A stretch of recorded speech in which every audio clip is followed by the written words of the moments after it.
All right. So let's kick things off.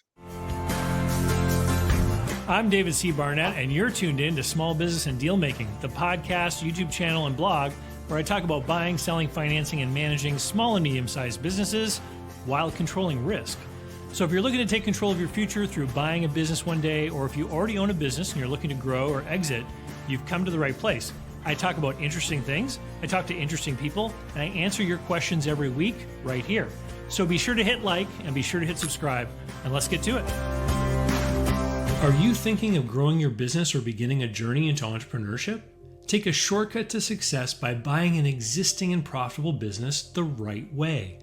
Visit businessbuyeradvantage.com and learn more about my online training, group coaching, and consulting services designed to help you win.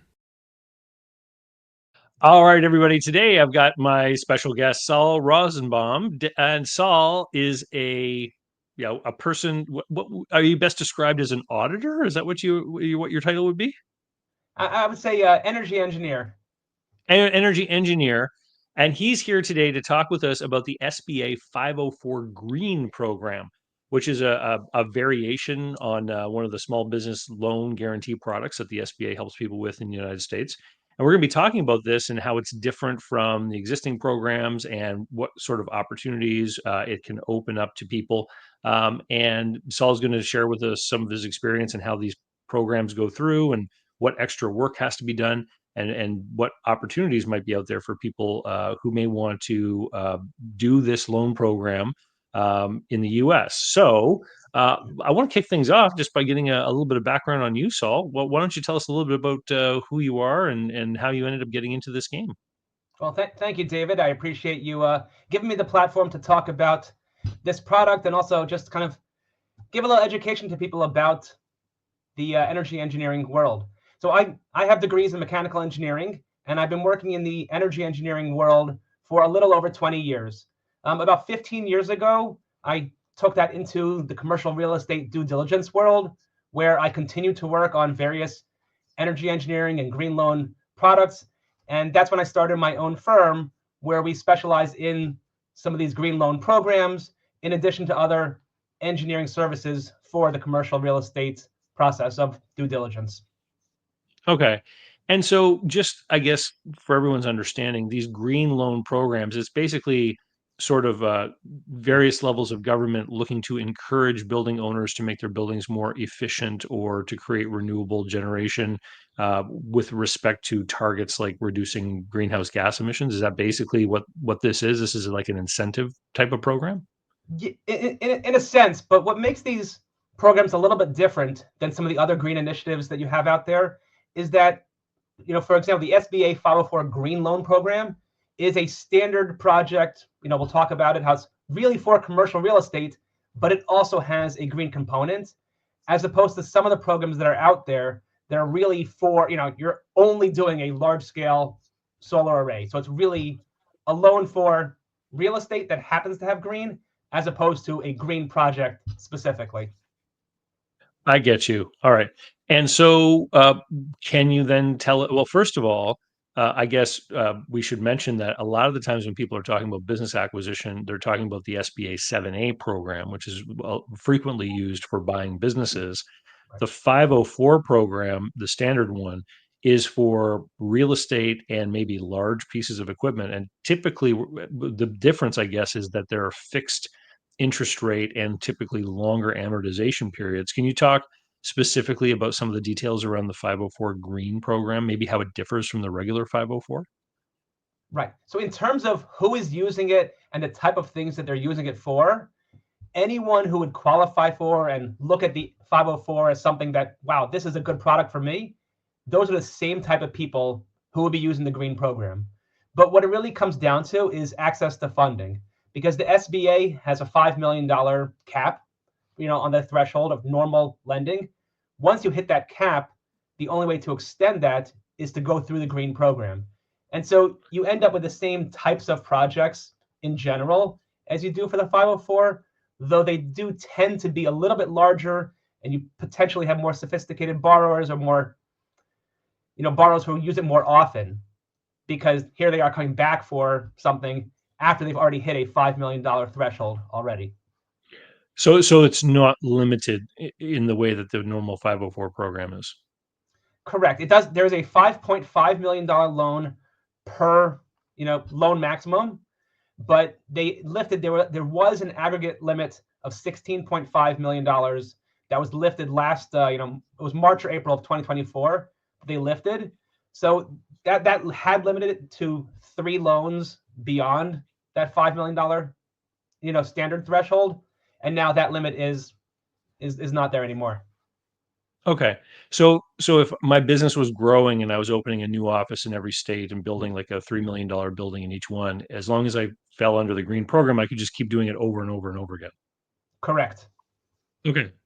So you mentioned 5.5 million. And so is that to mean that they lend you extra money because of the extra costs that might be associated with making your building greener? Yes, you do have to. The solar panels, if you're going on the renewable pathway, or the energy efficiency upgrades, if you're going the energy reduction pathway, have to be included in your loan alongside the real estate and fixed equipment that you're doing. And so it's an extra $5.5 million, $500,000 in that cap to help you reach those goals. So this way, it's all packaged together within that loan. Okay. You had sent me a year in review kind of presentation that talked about your own clientele. And I was interested to see that the number one type of business that have been working with you on this have been hotels. You want to tell us a little bit about why they seem to be really well suited to this program? Right. Well, I think first of all, there are just a lot of hotels that use the SBA program in general, and so you just have by your statistics. This is a niche program within the 504, and so obviously one of the bigger users in general is going to be a bigger user of any niche program. But I think it also has to do with the fact that pretty much every hotel project is going to come up on your $5 million cap. And so if you do a smaller project at $1 million or $2 million, you can still do another, two or three of those before you even hit the threshold where you consider the green program. Whereas a hotel, you hit that cap right after the first one. And then if you're opening up a second, third, or more hotels, the green program is your only option. For the projects you're working on, are you mostly seeing new construction or people acquiring buildings and then retrofitting and upgrading them for these green aspects? It's a mixture of both. We do see, I would say it's probably 60-40 of new construction versus existing buildings, but we do see a good mix of hotels where, ground up construction. So all that's there on the parcel is some open land. And we do have existing hotels that have been in operation for several years that either they're buying it just straight out or they're buying it and renovating it into a new, they're going to relabel it under a new company. Okay. So they're investing something in it probably to do a lot of other sort of updates to the building in addition to this green stuff. They're probably a general renovation of the property to make it nicer. Very, very often, and that's something that we take into account when we discuss the pathways. I'll get into a little bit deeper, but what those renovation plans will be is something that we definitely take into account, specifically when they're doing the energy efficiency pathway, because those two can often coincide together. Well, let's talk about that because, as you mentioned, there's different pathways that you can go down to qualify for this. You want to explain what those are? Right. So there are two primary pathways that you can go down. The first pathway is energy efficiency, and that is a 10% reduction requirement on a per square foot basis. Now, the caveat to that is the new property has to be replacing an existing property that you are currently using. So this can mean that you own your building and you're buying a new building, or you're building a new building to replace that property, or you could be renting something that you're then buying that actual property. If you have a building, there has to be a before after. You mean like exactly. You couldn't obviously do this for a new construction because you would have no comparable base. Exactly, and you also can't use it if you're expanding. Let's say you have one building on your parcel, but you have open land, so you want to build a second building there. You can't compare that to your initial building, even if it's the same type of usage, that would be considered a new building because it's not replacing something else. It's an extension of what you currently have. So, so when you say a 10% reduction in energy, you're talking about heating, air conditioning, electrical. So what are the common retrofits you're seeing people doing? And my guess would be like new windows or better lighting. Like what sort of things happen? Right. So the one thing to be careful with is it's not a 10% actual reduction. It's a 10% on a per square foot basis. And so you could actually have a larger building, but on a per square foot basis, it's more energy efficient. And as I mentioned before, the first thing I like to do is understand their renovation plans and Right. understand if there's new construction. Let's get a copy of those, because sometimes things that are not necessarily the best ROI or the best return for based on an energy savings perspective, they're already doing for other reasons. So you mentioned windows. Windows per se are not the best savings avenue, but if you're already replacing them because you don't like the way they look, or you think, hey, they're a little bit drafty, they could be improved, well, we'll make sure to kind of quantify those that energy savings and say, hey, did they meet the requirement there? Because what the SBA Mm. wants to see is, hey, here's these two measures that they're doing. This will get them over that 10% threshold. Now, if someone does not have that already in their drawings, then we start to look for ideas. We say, okay, we see this is the type of lighting that you're using. Here's another option, or here's some lighting controls you could put in. But yeah, you're really open to anything that saves energy. So domestic hot water, HVAC, envelope, lighting, all of that could be considered.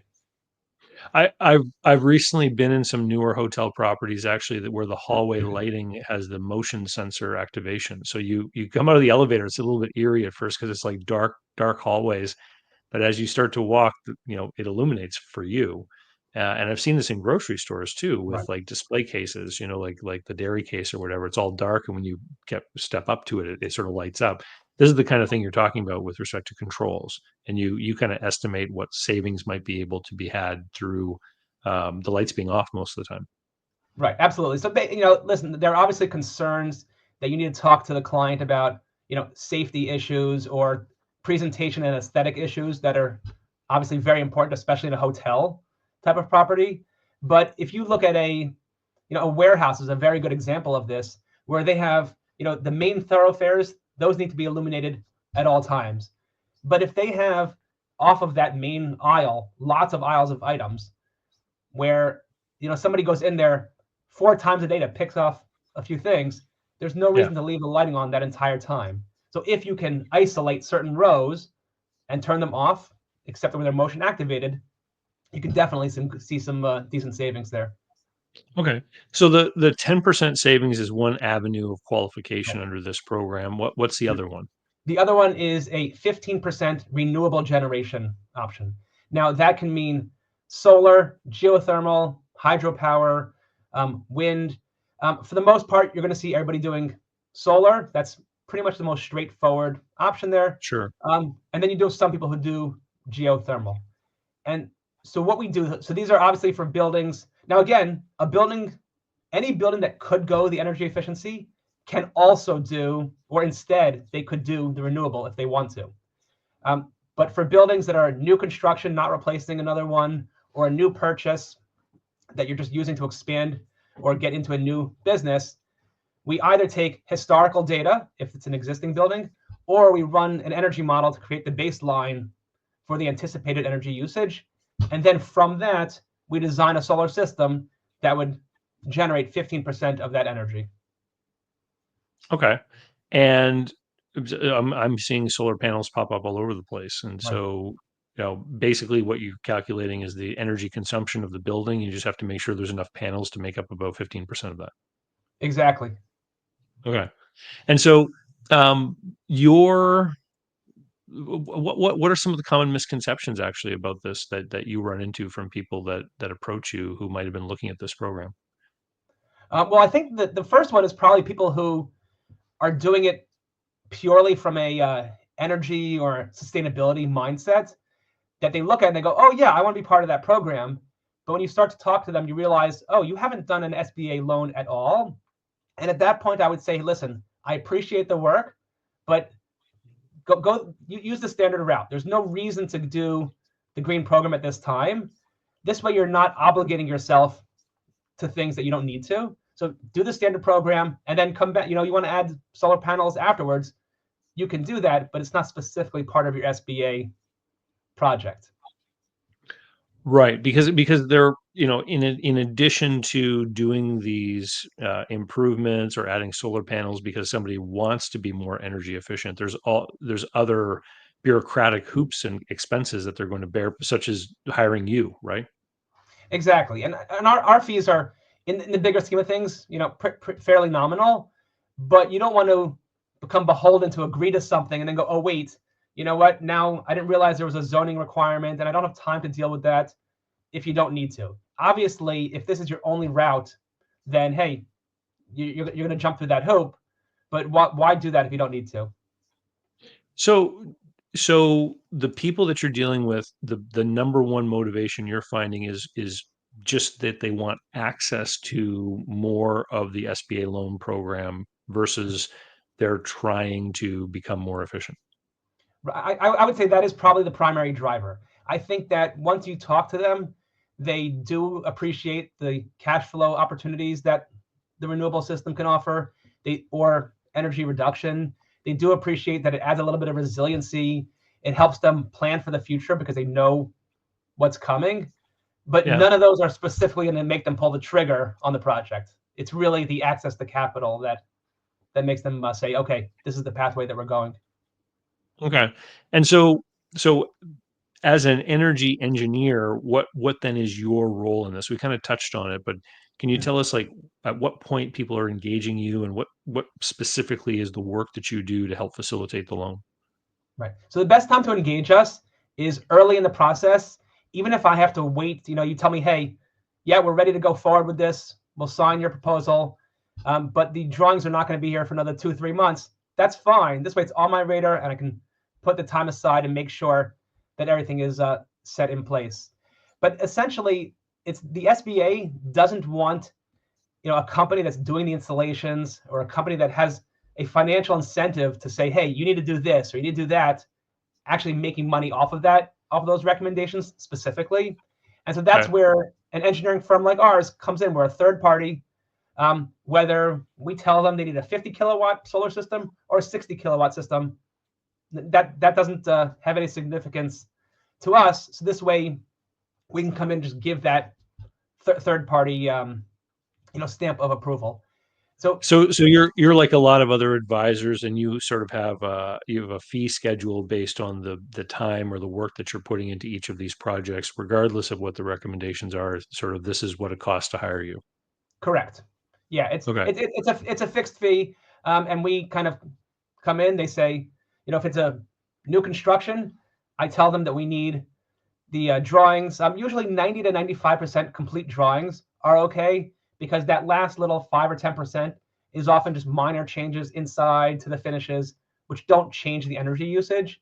And so at that point, we can go ahead, run an energy model, and then run everything from there. But one of the things we like to do in our reports is we're very open about the variables that we've used in everything. And so this way, if somebody comes back to us and says, hey, what kind of roofing did you assume? I'm like, oh, right there, section 6, it's, in that table, it says, here's the roof we assumed, here's the U value we assumed for that. And that we put into our energy model. This way, it's all open, we're an open book with that, from that side of things. So there's no questions. Okay. So I participated in a government program here with my house. And so a guy came to my house and he put this big fan in my front door, and he, depressurized the house, and he walked around with almost like a little incense stick because he was looking for like leaky windows Right. and doors. Sure. And he made this whole report, and he gave me a whole list of things to do to make the house more efficient. And then I did those things, and then he came back and did it again. And then based on my uh, success, I got, some money from the government. And so is it like that? Do you come back and test what has happened with these projects after they've been completed? Right. So what you would describe as air leakage testing, and so yeah, that's a tough one, because that's a very vague measure to do just in general, where you kind of come in and say, hey, seal up around the windows. It's like, well, which window, which side, and so that's why you need that blower door testing. So if we were to recommend that, then yes, you would need something such as blower door testing. But for the most part, the measures are pretty straightforward. Where if you're saying, hey, you need to install LED lighting, we're recommending these 5-watt fixtures. Okay, they'll produce the invoices. They'll show you the work was done, and you're okay. We actually had one case where the client came back to me and said, oh, in your report, it says that, the solar system is going to cost $100,000 and it only costs us $90,000. What should we do? And it was actually after that I added a caveat that, well, you should do nothing, because the number, we put it in there as more of a budgetary estimate to temper expectations. But what's really important is you just need to show that the solar contractor installed a system that was at least equivalent or greater to the kilowatt sized system that we recommended. And once you show the SBA that, they're fine. Okay. So it's not the expenditure that they're particularly looking at either. It's the functionality of what was actually implemented. Okay. Exactly. Yeah. I mean, if you get a good deal, good for you. We're not trying to make somebody spend a certain amount of money. It's really, we're trying to get that output, either renewable or energy reduction, and that's what matters. Okay. What are some of the sort of interesting or unusual projects that you might have worked on? Right. So I think one of the ones that we included, you mentioned the 2024 year in review, was definitely the doggy daycare that we dealt with, because I never thought I'd be sitting around like an engineering meeting talking to the team and trying to figure out, okay, we're running an energy model. What does a doggy daycare use? We have lots of little dogs running around. Is that more like a retail store? Is it more like a child daycare because we have little dogs or little 2-year-olds? Like how does that work? But what I love about that, and really about the 504 program in general, is it's projects like that make you think a little bit. They make you kind of consider situations that are not all cookie cutter. Because if I had hotels, all day long, I mean, we would take the work, but we'd be a little bit bored. It's nice to have the doggy daycares, to have the childcare. We get some trampoline parks thrown in there, or restaurants. This way, it's just a good mix of projects. Okay. And so what would you say are some of the biggest challenges people have when they're trying to qualify under this? Have you had some people who maybe had difficulty qualifying? They weren't able to find the opportunity for either the savings or the renewables? Right. So the problem that we've run into occasionally on renewables is lack of roof space to put a system. And so you could have that either in a smaller building where just the internal equipment is just really, it's a real energy hog. And so they're using more than a similar store of that size footprint would use. So it just doesn't, you can't fit it on there. In those cases, you can often put up carports and use extra space on top of the carports to put the solar panels. The other one, we actually ran into an issue, it came out a little crazy, was with one of our hotels that just because it was an 8-story hotel, you have so much square footage there and so much usage, but the actual footprint wasn't that big. Right. And when you start figuring it out, then you're like, okay, well, we have 1,000 square feet over here on the roof, but everything is at different angles because of the shape of the roof. So you have issues like that, but then putting it down on the ground causes other issues because you now have this big building shading the carport area. And so it's not as simple of a solution as you have for a smaller building. So I guess it depends if the parking lot's on the south side or not. Like, if there's an opportunity for like carports or what have you. Yeah. Yeah. And I'm noticing here in my own neighborhood, as people increasingly get solar panels installed on their homes, there's a big difference between the people, on the south side versus the north side of the street, like where they can put them, depending on the complexity of their roof and everything. And sort of people with those simpler roofs that happen to point directly south seem to have some of the simplest solutions, available to them. Right. No, absolutely. I think the toughest ones are sloped roofing that's hipped, so it kind of comes down to each side, because now you have 4, possibly more triangles to figure out, and you can't put rectangular solar panels that are sticking out over each edge, and so you do need to play around with that.